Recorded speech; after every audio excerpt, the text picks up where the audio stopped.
በስመ አብ ወወልድ ወመንፈስ ቅዱስ አሐዱ አምላክ። ሊቃውንተ ቤተክርስቲያን፣ ካህናት አባቶች፣ ዲያቆናት ወንድሞች፣ ምዕመናን ወምዕመናት አባቶች፣ እናቶች፣ እህቶች፣ ወንድሞች እንዲሁም ሕፃናት ባሰባሰበን በአምላካችን በኢየሱስ ክርስቶስ ፍጹም ሰላም በእናታችን በንጽሕት ቅድስት ድንግል ማርያም ፍጹም ሰላም እንደምን አላችሁ? ፍጥረትን ሁሉ ፈጥሮ የሚያበላ የሚያጠጣ የድንግል ማርያም ልጅ ኢየሱስ ክርስቶስ የተመሰገነ ይሁን። አምላክን በድንግልና ጸንሳ በድንግልና የወለደችልን ዘላለማዊት ድንግል እመቤታችን የተመሰገነች ትሁን። የመላእክት አለቃ ሊቀ መላእክት ቅዱስ ሩፋኤል የተመሰገነ ይሁን። ቅዱሳን መላእክት፣ ቅዱሳን አበው፣ ቅዱሳን ነቢያት፣ ቅዱሳን ሐዋርያት፣ ቅዱሳን ጻድቃን፣ ቅዱሳን ሰማዕታት እንዲሁም ቅዱሳት አንስት የተከበሩ ሴቶች ሁሉ ሳይቀሩ እግዚአብሔር አምላክ ባከበራቸው መጠን የተመሰገኑ የሆኑ ለዛሬው የትምህርታችን ርዕስ የማደርገው በማቴዎስ ወንጌል በምዕራፍ 24 ከቁጥር 20 ሽሽታችሁ በክረምትና በሰንበት አይሁን። ይህን ቃል የተናገረው ጌታችን መድኃኒታችን ኢየሱስ ክርስቶስ ነው። ሽሽታችሁ በክረምትና በሰንበት አይሁን። በዚህ ርዕስ መሰረታዊ ዓላማ የማደርገው በክፉ ዘመን መንገድ አንውጣ ነው። እንግዲህ በዕለተ ሰንበት መንገድ አይመችም። ምክንያቱም መንገድ የሚያሳይ ሰው አይገኝም። ሁሉ በዕለተ ሰንበት ቤቱ ነው የሚውል። በክረምትም መንገድ አይስማማም። ከላይ ውሃ ነው፣ ከታች ውሃ ነው። ከላይ ዝናብ ነው፣ ከታች ጭቃ ነው። ከላይ ዝናብ ነው፣ ከታች ጎርፍ ነው። ከላይ ዝናብ ነው፣ ከታች ውሃ ሙላት ነው። ከዚህ የተነሳ አይስማማም ማለት ነው እና ይህን ስም ክረምትና ሰንበትን ለመንቀፍ አይደለም፣ ለንጽጽር ነው። ክረምት የሚወደድ ነው፣ ተወዳጅ ነው። ጌታ በክረምት ዝናብ ካላወረደ የፍጥረት ጉሮሮ ሁሉ ይዘጋል። በራብ ነው የምናልቅ። በ3 ወር ክረምት አብቅሎ በ9 ወር በጋ አብስሎ ነው እግዚአብሔር የሚመግበን እና ታዲያ ግን ለንጽጽር ነው።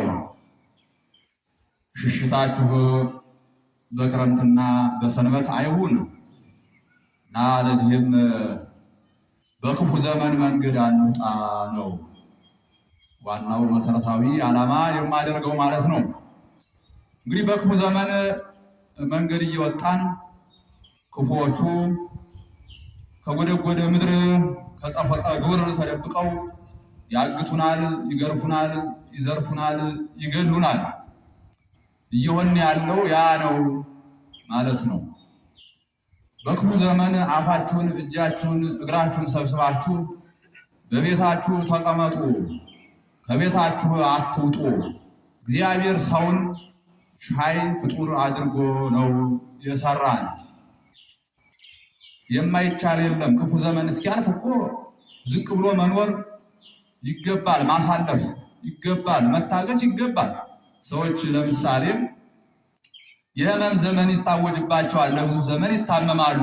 ያን ግን የመቻል ስልጣን አቅም አላቸው። ያን ታግሰው ሲድኑ ይንቀሳቀሳሉ ማለት ነው። እግዚአብሔርም ትዕግስታቸውን ተመልክቶ በሽታቸውን ያነሳል።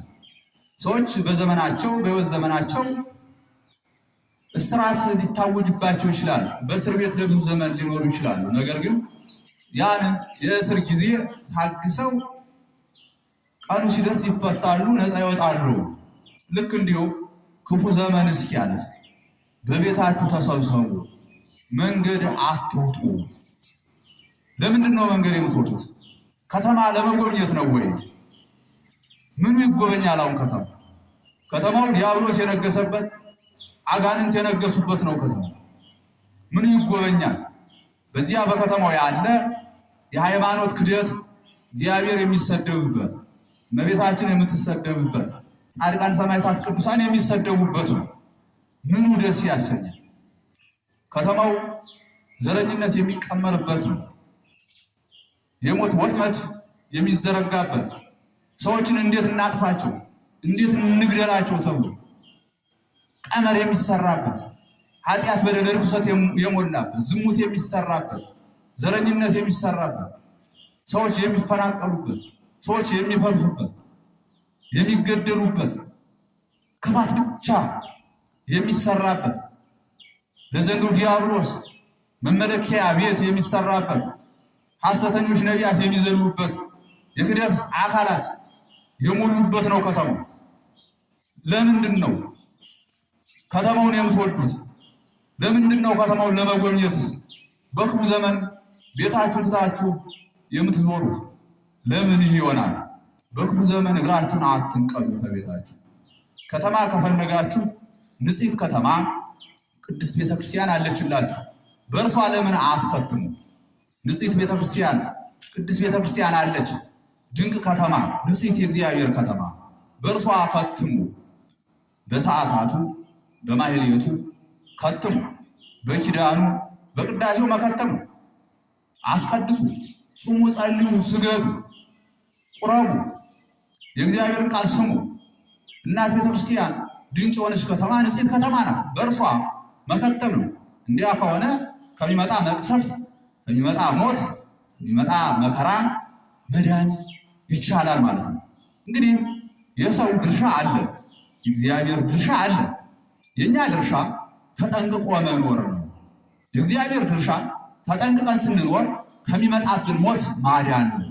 ነገር ግን ተጠንቅቀን መኖርን ትተን እንዝህላል ሁነን እየተዝረከረክን ብንኖር ከሚመጣብን ሞት እግዚአብሔር አያድነን። ወደ ሞት ጉድጓድ ይሄድ፣ ወደ ሞት ሀገር ይሄድ፣ ሞት ቢያገኘን እግዚአብሔር አይጠብቀን። ድርሻችን ትተናል፣ መጠንቀቅን ትተናል። ተጠንቅቀን ስንኖር ደግሞ የእግዚአብሔር ድርሻ አለ፣ ከሞት ይጠብቀን። ስለዚህ ጾም፣ ጸሎት፣ ስግደትን ገንዘብ አድርገን በጸሎት ብንኖር ማለት ነው ከመከራ እንድናለን። ጌታ ራሱ ትግሉ ወጸልዩ ከመ ኢትባኡ ውስተ መንሱት፣ ወደ መከራ እንዳትገቡ ትጉና ጸልዩ ብሎ በማቴዎስ ወንጌል በምዕራፍ 26 ከቁጥር 41 ነግሮናል። ምድረ ፋይድ ወምድረ ብካይ፣ የፍዳ ምድር የለቅሶ ምድር ነው ያለ። በዚህ ዓለም ስንኖር በመከራ እንኖራለን። መከራ ይቀርም ብሏል ጌታ። መከራን ለሚያመጡ ግን ወዮላቸው በማለት ይናገራል። ታዲያ መከራውን ደግሞ ከነገረን በኋላ ማምለጫውን ነግሮናል። እርሱስ ትጉና ጸልዩ ነው። ያለበለዚያ መከራ አለ። መከራ ከብዙ አካላት ይመጣል። ከገዛ ሰውነታችን መከራ ይፈራል። የዝሙት ፈተና፣ የዘረኝነት ፈተና፣ ክፉ ክፉ አስተሳሰብ ከራሳችን ሰውነት ሊፈራ ይችላል። ከሌሎች አካላትም መከራ ፈተና ይመጣል፣ ከአጋንንትም ይመጣል። ይህን ሁሉ መመከት የሚቻል በጸሎት ነው ማለት ነው። ጌታ በደብረ ዘይት እኮ ሐዋርያትን ምን ብሎ ነበር? ይቅርታ፣ በጌቴሴማኒ ማለት ነው። ዓርብ ሊያዝ ሐሙስ ማታ ከእነርሱ ፈንጠር ብሎ ይሰግድ ነበረ፣ ይጸልይ ነበረ። ጸሎትን ለእኛ ለማስተማር፣ ስግደትን ለእኛ ለማስተማር። ከዚያ ለ3 ጊዜ ተመላልሶ ያያቸው ነበር። እየመጣ ሲያይ ተኝተዋል። ወደ መከራ እንዳትገቡ ትጉና ጸልዩ አለ። ለሁለተኛ ሲመጣ ተኝተዋል። ወደ መከራ እንዳትገቡ ትጉና ጸልዩ። በሶስተኛው ግን ምን አለ? አሁን ተኙ አለ። ይሁዳ አያስተኛችሁም እንጂ ተኙ ካስተኛችሁ። ይሁዳ ሰራዊት ይዞ መጥቷል ሊይዘኝ አላቸው። ከዚያ በኋላ ወዲያውኑ ጌታ እንደተናገረ መጥተው ጌታ ያዙ። ሁሉ ግን ሸሹ፣ ሮጡ። ሐዋርያት ተበተኑ። ይገርማቸዋል። ልብሱን ጥሎ የሮጠ ሁሉ ነበር እዚያ በፍርሃት ማለት ነው። 12 የሉም። አንድ ይሁዳ ነበረ፣ 11 ቀርተው ነበረ። እነዚያም ተበተኑ ማለት ሐዋርያት ክደውት ሸሹ። ተመልከቱ፣ የክደት ፈተና ማለት ነው። አሁን እኮ ትንቢትም በእርግጥ ነበረው። ምን ተብሎ ተነግሮ ነበር? እረኛውን ይመታሉ፣ መንጋዎች ይበተናሉ ተብሎ ተነግሮ ነበር። ሐዋርያት ተበተኑ፣ ትተውት ሸሹ ማለት ነው። ጌታ ግን ከነዚያ መካከል አንድ እንኳን እንደማያጠፋ ከሰጠኝ አንዱን እንኳን አላጠፋም ብሏል። ጌታ ከሐዋርያት አንድ እንደማይነጥል፣ አንድ እንደማያጠፋ፣ የእርሱን ግርፋት እንደማይገረፉ፣ መከራውን እንደማይቀበሉ እርሱ እንጂ ዓለም ለማዳን የመጣ ማንም መከራ እንዳይቀበል እርሱ ካረገ በኋላ ግን በመከራ ሊኖሩ ግድ ነው። ታዲያ በዚያ ሰዓት ቢጸልዩ አይሮጡም ነበረ እኮ። የክደት ፈተና አያገኛቸውም ነበረ። እግዚአብሔርም ደግሞ ያተርፋቸው ነበረ። ከክደት ያተርፋቸው ነበር ቢጸልዩ። አስቀድሞ ወደ መከራ እንዳትገቡ ትጉና ጸልዩ አለ። ግን የማይጸልዩ ሆኑ። ተላልፈው ለምን ተሰጡ? ለክደት ማለት ነው። ካዱት እኮ ክደውን ተበታተኑ። በዚያ ሰዓት እኮ ባይሮጡ ማንም አይነካቸውም እኮ። እዚያ መካከል የሚፈልጉት ጌታ ነው። ታዲያስ ስላልጸለዩ ለክደት ተላልፈው ተሰጡ። ጌታን ትተው ተበተኑ ማለት ነው። ስለዚህ ጌታ ምናል ተግታችሁ ጸልዩ። ወደ መከራ እንዳትገቡ ተግታችሁ ጸልዩ። የምንኖረው እንድረፋይድ ወንድረብካ የምዳምር የለቅሶም በሆነ በዚህ ዓለም መከራ ባለበት በዚህ ዓለም ከሶስት አካላት ፈተና ከሚመጣብን ከዚህ ዓለም ከራሳችን ከሚነሳ ፈተና፣ ከሰዎች ከሚነሳ ፈተና፣ ከአጋንንት ከሚመጣ ፈተና፣ ከዚህ ሁሉ መከራ ነው እንግዲህ በጸሎት የምናመልጥ። ይህ ሁሉ መከራ በእኛ ይመጣል። ይህን ሁሉ ግን መመከት የሚቻል በምንድን ነው ሲባል በጸሎት ነው ማለት ነው። ስለዚህ እኛ ምን ሆነናል? እግዚአብሔርን ረስተነዋል ማለት ነው። ጸሎትም አንጸልይም። እንዲሁ በዘፈቀደ ነው የምንኖረው። ይገርማችኋል። በዘፈቀደ ማለት ነው። ወደ መተኛት ነው። ስንነሳ አንጸልይ፣ ስንተኛ አንጸልይ፣ ስንነሳ እንኳን አንጸልይ፣ መንገድ ስንወጣ አንጸልይ። በዚህ ምክንያት መከራ ያገኘናል ማለት ነው። አንበሳ አርቦት የምበላውን ስጠኝ እያለ ይጸልያል። ቀና ሲል ሚዳቋ ነው ያለ። ሚዳቋ ሊበላ ይሮጣል። ሚዳቋ ደግሞ አቤቱ ጌታዬ ከዚህ አንበሳ ባድነኝ እያለች ትሮጣለች። በኋላ በሩጫ ላይ እያሉ እግዚአብሔር ሁለቱንም መጠበቅ ፈለገ። አንበሳውንም ይጠብቀው ዘንድ ከራብ ያድነው ዘንድ እርሷንም ለአንበሳው አሳልፎ ላለመስጠት ሁለቱ እየጸለዩ ስለነበረ ሚዳቋንም ለማዳን ነው። በኋላ በሩጫ እያሉ ከዚያ ከሚሮጡበት ጫካ ከፊት ለፊቱ ከአንበሳው ፊት ለፊት አሳማ ተይዞ ያንኮራፋል። ምን እዚህ ሚዳቋ ጋር ያሯሩጠኛል፣ ይህ የተኛ አሳማ አልበላም ብሎ የተኛውን አሳማ ድቅቅ አድርጎ በለ። አብላኝ አለ በላ፣ አውጣኝ አለ ወጣ። ተኝቶ ያደሩ አሳማ ተበላ። አብላኝ አለው አንበሳው፣ አውጣኝ አለ ሚዳቋ። አንበሳውን በላ፣ ሚዳቋ አምጣለች። ተኝቶ ያደረው ግን አሳማ ተበልቷል። የማይጸልየው እንደኛ ያለው ማለት ነው። ስንበላ ጸሎት ያስፈልጋል እኮ። የምንበላው የምንጠጣው ትንበው እንዳይገለን ማለት አጋንንት በምንበላው በምንጠጣው አጋንንት በትንታ ሊገሉን ይፈልጋል። ስለዚህ በጸሎት ለምንበላው ጸሎት ያስፈልጋል። ስንተኛ ጸሎት ያስፈልጋል። በተኛንበት አጋንንት ረግጠው እንዳይገሉ ስንነሳ ጸሎት ያስፈልጋል። ቀኑን በሰላም እንድንውል ማለት መንገድ ስንጓዝ ጸሎተ ማርያም ያስፈልጋል። ቢቻል ከካህናት ዘንድ መጥቶ መንገድ ልወጣ ነው ጸሎተ ማርያም ያዙልኝ ብሎ ጸሎተ ማርያም አድርሶ ጸሎተ ማርያም አድርሶ፣ ባይቻል ደግሞ በራስ ጸሎተ ማርያም አድርሶ ውዳሴ ማርያም አድርሶ መንገድ መጓዝ ያስፈልጋል። እኛ የምንጓዝ በዘፈቀደ ነው። ከዚህ የተነሳ በዚህ ክፉ ዘመን ስጋ የለበሱ አጋንንት እየያዙ ያግቱናል፣ እየያዙ ይገርፉናል፣ እየያዙ ገንዘባችን ይዘርፋሉ፣ እየያዙ ይገሉናል። ይህ በጣም የሚያሳዝን ከታናናሽ እስከ ታላላቅ ድረስ ለምን ተገደልን በማለት በመጮህ ሰላማዊ ሰልፍ እያሉ መንገድ በመዝጋት ወደ ሰው ነው የሚጮህ። ይገርማቸው ወደ እግዚአብሔር አይጮህም። ስለዚህ እግዚአብሔር ደግሞ በዚህ ያዝናል። የእግዚአብሔርን ኃይል ክደዋላ። ወደ እግዚአብሔር መጸለይ ሲገባ መጮህ ሲገባ ወደ ታች አቆልቁለው ይጮሃሉ። ማን ይሰማል? የሚሰማ እግዚአብሔር። በጋራ መጮህ ያስፈልጋል ወደ እግዚአብሔር ማለት ነው። የማይቋረጥ ምህላ ያስፈልጋል። የእኛ ምህላችን የሳምንት ምህላ፣ ያም ደግሞ በንጽህና በቅድስና አይደለም፣ ከአንገት በላይ። ይህ ህዝብ በከንፈሩ ያመልከኛል፣ ልቡ ከኔ ፈጽሞ የራቀ ነው አለ። ልባችን ፈጽሞ ክፉ ነው። ከአንገት በላይ ነው የምንጸልይ የምንጾም፣ ከአንገት በላይ ማለት ነው። የማይቆም ምህላ ያስፈልጋል። ክፉ ዘመን እስኪነቀል ድረስ የማይቆም ምህላ ያስፈልጋል። የማይቆም ምህላ መታወጅ አለበት። የነነዌ ሰዎች እኮ ለ3 ቀን ምህላ ሲይዙ የመጣው መቅሰፍት የከተማቸውን የታላላቁን ዛፍ ጫፍ ይላል። እሳቱ እስኪመለስ ግን ምህላ ይዘዋል። ከዚህ እሳቱ ሲመለስላቸው ነው ከምህላ ነፃ የሆኑት ማለት ነው። አሁን እሳቱ ባይቆም ባይመለስ ምህላቸውን ይቀጥላል። እኛ ግን ክፉ ዘመን ሳይነቀል ነው ከምህላ የምንነቀለው ማለት ነው። ይህ በጣም የሚያሳዝን ሁኔታ ነው እና እንደነገርኳችሁ በክፉ ዘመን ተረጋግቶ ተጠብቆ መኖር ያስፈልጋል። ተጠንቅቆ መኖር ያስፈልጋል። እና ዛሬ ወጣቱ ዝም ብሎ በሞት ይገርማችኋል እንደ ቅጠል እየረገፈ ነው። በሞት እንደ ሻሽ እየተነጠፈ ነው። በሞት እንደ ግንድ እየተረበረበ ነው ወጣቱ። እንዲህ የሆነ እንግዲህ ምን ይደረጋል? ቀናቸውን ይባላል አይደለም። ቀናችን አይደለም፣ በቀናችን አይደለም የምንሞት። በእድሜ ግማሽ መሞት በቀን መሞት አይደለም፣ ወይም እግዚአብሔር የፈቀደው ሞት እኮ አይደለም። ይትሰደኒ እግዚኦ በመንፈቅ ዓመትየ ይላል ዳዊት። ይትሰደኒ እግዚኦ በመንፈቅ ዓመትየ፣ አቤቱ በእድሜ ግማሽ አትውሰደኝ ይላል። በእድሜ ግማሽ የሚሞቱት ሞት ከእግዚአብሔር የመጣ አይደለም፣ እግዚአብሔር የፈቀደው አይደለም። ይገርማችኋል። ቀን አይደለም፣ ያ ቅጠል እንኳን ያለ ቀኑ አይቆረጥም። ይህ ፍልስፍና አይደለም። ይህ መቅሰፍት ሞት እኮ የእድሜ እግዚአብሔር የፈቀደው ሞት አይደለም፣ ወይም ደግሞ ቀን አይደለም። በቀን መሞት የሚባለው በዚህ ዓለም ሀብት ንብረት ይዞ ልጆችን ይዞ ትዳር ይዞ ልጆችን ይዞ ቤተክርስቲያን እያሳነሱ ቤተክርስቲያን እየተሳለሙ ድሆችን እያበሉ የተራቡ እያበሉ የተጠሙ እያጠጡ እንግዳ እየተቀበሉ የታሰረን እየጠየቁ እንዲያ እያሉ በመልካምነት የሚኖሩት እየቆረቡ የሚኖሩት ኑሮ እንዲያ ሆኖ በጥሩ ሁኔታ እየኖሩ ከጥሩ የሽምግልና ዘመን ደርሰው ከዚያ በኋላ የሚያልፉት ማለፍ ያ ነው ቀን የሚባል። ዛሬ ወጣትነት እየረገፍ ማለት ይህ ቀን አይደለም፣ ይሄ መቅሰፍት ነው። መቅሰፍት ነው። ግን ብንጸልይ በእውነት ብንኖር በእግዚአብሔር መንገድ ብንሄድ ግን እድሜያችን ይረዝማል። ዘመን እንዲረዝም እድሜ እንዲረዝም እናትና አባትን እኮ አክብሪ ነው። ጸሎት እኮ በእኛ የመጣው መቅሰፍት ይመልሳል። ከተወረወረ ሞት የሚያድን ነው ጸሎት። በእውነት መንገድ ብንሄድ ዘመናችን ይረዝማል። በክፉ መንገድ ብንሄድ እግዚአብሔርን ባንከተል እድሜያችን ያጥራል፣ መቅሰፍት ይበላናል ማለት እና ዛሬ እየሆነ ያለው ያ ነው። ስለዚህ በቀን ማመካኘት አያስፈልግም። ቀን ምክንያት አይሆንም። ቀናችን አይደለም የምንሞትበት ዘመን የምናልቅበት ዘመን ቀናችን ሆኖ ይሁን። እግዚአብሔር ተጣልቶ ነው።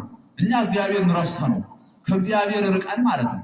ረስተነዋል እኮ ያረሳን እግዚአብሔርን እኛ ረስተነዋል። እግዚአብሔር እኮ ስላረሳን ሌሎችን ሰዎች ሲፈጥር ግማሹን ሰው ፈጥሬ ግማሹን ልተው አላለም። እግዚአብሔር ስላረሳን ማለት ነው። የተወሰኑ ሰዎችን ፈጥሬ የተወሰኑትን ልተው አላለም። አላስቀረንም። ፈጠረን፣ ካለመኖር ወደ መኖር አመጣን። ባይፈጥረን ሁሉ ነገር ቀርቶ ነበር። በመብላት በመጠጣት የሚገኘው ደስታ፣ እግዚአብሔርን በማመስገን የሚገኘው ደስታ፣ በትዳር በልጆች የሚገኘው ደስታ፣ በገነት በመንግስተ ሰማያት ለዘላለም የሚገኘው ደስታ ሁሉ ይቀር ነበር። ግን እግዚአብሔር ቸር ነው፣ አልረሳን። ስላልረሳን ፈጠረን። ያረሳንን እግዚአብሔር እኛ ግን እየረሳን ነው። ፈጽሞ አናየው፣ ፈጽሞ አንመለከተው። ይህ በጣም የሚያሳዝን ሁኔታ ነው። የማይረሳን እግዚአብሔርን እየረሳነው ነው። የምንበላውን የምንጠጣውን ሰጥቶ የሚያኖር እግዚአብሔርን እኛ ግን እየረሳነው ነው። እርሱን እየረሳን በደለኛ ኃጢአተኛ ሆነናል፣ ዘረኛ ሆነናል። ያመነውን ያላመነውን የተጠመቀውን ያልተጠመቀው ሁላችን እኮ ከአንድ ከአዳም ከሔዋን የመጣን የአዳምና የሔዋን ልጆች ነው። ይገርማቸው። ያ ቃየል ወንድሙ አቤልን ገሎ ነበረ። ዛሬም ያ ፍርሃት እየቀጠለ ነው። ወንድም ወንድሙን ይገለዋል፣ ወንድም ወንድሙን ይዘርፋል፣ ያፈናቅለዋል፣ ደም ያፈሳል፣ ይገላል። በቃ ጥላቻ ብቻ ነው ያለ። ግን በባህር ይመላ አሳሳውን ይበላ። ግፍ ያለ በባህር ውስጥ ነው። ለምን? የአሳ ምግቡ አሳ ስለሆነ ማለት ነው። ለእነሱ ተፈጥሮ ነው፣ ለእኛ ግን ተፈጥሮ ያልሆነውን እናደርጋለን። ሰዎች ሰዎችን ይበላሉ፣ ይገላሉ። እንዲህ ያለ ክፋት የሰዶም ስራ በዓለማችን እየተሰራ ሰዎች ሰዎችን ይገላሉ፣ ብዙ ክፋት ያደርጋሉ። ዘረኝነቱ አለ፣ ብዙ አለ፣ ብዙ ጉድ አለ። በዚህ ምክንያት በዚህ ሁሉ ክፋት ከእግዚአብሔር ጋር ተጣልተናል። ልባችን ፈጽሞ ከእግዚአብሔር ርቋል። ምድርና ሰማያት የሚራራቁትን ያህል እኛ ከእግዚአብሔር እየተራራቅን እንገኛለን። በዚህ ምክንያት ሞት እየበላን መቅሰፍት እየበላን እንገኛለን። ስለዚህ ግን ከኛ ምን ይጠበቃል ነው? እግዚአብሔር እንዳዘዘን በእውነት መንገድ መሄድ፣ ተጠንቅቆ መኖር፣ አለመዝረክረክ፣ ጾም፣ ጸሎት፣ ስግደትን ገንዘብ ማድረግ፣ በቤተ እግዚአብሔር እየተመላለሱ መኖር፣ በእግዚአብሔር ሕግ መኖር። እንዲህ ከሆነ እግዚአብሔር ያድናል።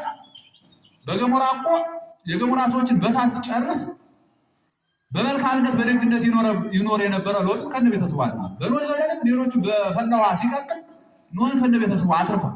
ዛሬም ቢሆን በክፉ መንገድ ካልሄድክ ሞት አያገኝም፣ መቅሰፍት አያገኝም፣ የክፎች ግርፋት፣ የክፎች ዘረፋ አያገኝም፣ የክፎች ቅሚያ አያገኝም። ክፎች አይገሉም። በእውነት መንገድ ከሄድን አያገኙም ማለት ነው። ግን እኛ በእውነት መንገድ እየሄድን አይደለም፣ ከእግዚአብሔር ጋር እየተጣላን ነው። እግዚአብሔር እንደው በእግዚአብሔር እያመፅን እንገኛለን። በዚህ ምክንያት በእኛ ላይ መዓት እየወረደ ይገኛል። ወደ እግዚአብሔር አልተመለስንምና እግዚአብሔር ወደ እኛ አልተመለስም። ስለዚህ ግን ጌታ ምን ብሎናል? ሽሽታችሁ በክረምትና በሰንበት አይሁን ብሎናል። ከዚህ የተነሳ እኛ ተጠንቅቀን እንኖር። በክረምት አናድርግ ሽሽታችን፣ በሰንበት አናድርግ፣ እንረጋጋ። እንዲሁ ወዲያ ወዲህ አንሩጥ። እስቲ በክፉ ዘመን ወዲያ ወዲህ አይባልም። በቤት ተሰብስቦ መቀመጥ ነው የሚገባ። ያለበለዚያ ግን ማለቅ መሞት ይመጣል። እንስማ፣ እናስተውል ነው። የትምህርታችን ርዕስ ምን ነበረ? ሽሽታችሁ በክረምትና በሰንበት አይሁን ነበር። ይህን ደግሞ እንግዲህ እንደተነጋገርነው ነው። እያንዳንዱ ጉዟችን፣ እያንዳንዱ መንገዳችን በክፉ ዘመን አይሁን። ዘመናችን ክፉ ዘመን ነው። በዚህ ክፉ ዘመን በያለንበት ረግተን በጾም በጸሎት በምህላ መኖር ነው የሚገባ። ወዲያ ወዲያ እያልን ሞት ውስጥ አንግባ፣ እሳት ውስጥ አንግባ። ሞት ውስጥ እየተባገርን እንገኛለን። እናስተውል፣ የድርሻችን እንወጣ፣ ተጠንቅቀን እንኖር ነው። ሰዓት የለን ወሰነ ትምህርቱን